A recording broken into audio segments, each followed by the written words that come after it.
অনেক দিন আগের কথা, সবুজে ঘেরা এক গভীর বনে নানা রকম পশু পাখিরা মিলেমিশে বসবাস করত।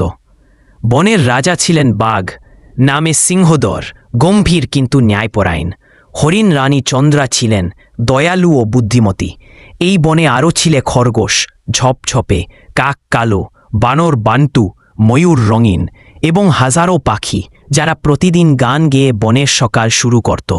সকালগুলো ছিল রঙিন আর রাতগুলো ছিল শান্ত, সবাই সুখে শান্তিতে দিন কাটাত।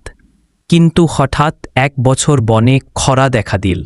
মেঘ আসে কিন্তু বৃষ্টি নামে না, ঝর্ণা শুকিয়ে যায়, নদীর জল কমে আসে, পুকুরে ফাটল ধরে, পশু পাখিরা পানির জন্য হাহাকার করতে থাকে, খাবারও কমে যায়, বন যেন নিস্তেজ হয়ে পড়ে।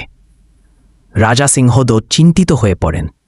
তিনি বনের সব প্রাণীকে ডেকে একটি সভা ডাকেন বড় বর্তাগাছের নিচে। তিনি বললেন, এই খারাপ সময় আমাদের সবাইকে একসাথে কাজ করতে হবে। যদি আমরা এখন কিছু না করি তবে বনকে বাঁচানো কঠিন হবে। খরগোশ ঝপঝপে বলল, আমি দ্রুত দৌড়াতে পারি, আমি চারদিকে খুঁজে দেখব কোনো পানির উৎসে আছে কিনা।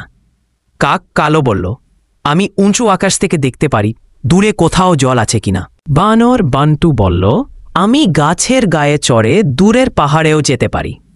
ময়ূর রঙিন বলল, আমার বন্ধুরা অন্য বনে থাকে, আমি তাদের সঙ্গে কথা বলে খোঁজ নিতে পারি।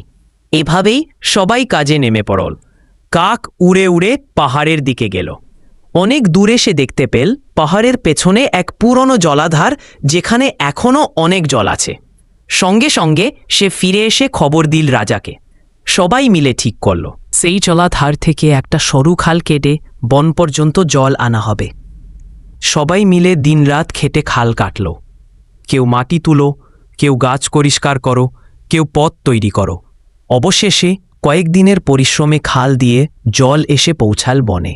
গাছপালা আবার সবুজ হয়ে উঠল, পাখিরা গান গাইতে লাগল, পশুরা খুশিতে লাফাতে লাগল। রাজা সিংহদর আবার সভা ডাকলেন। তিনি বললেন, এই বন আবার বেঁচে উঠেছে কারণ আমরা সবাই একসাথে কাজ করেছি।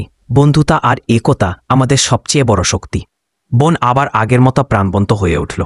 আর সেই দিন থেকে প্রতি বছর বনের সবাই মিলে বন্ধুত্ব দিবস পালন করতে লাগলো।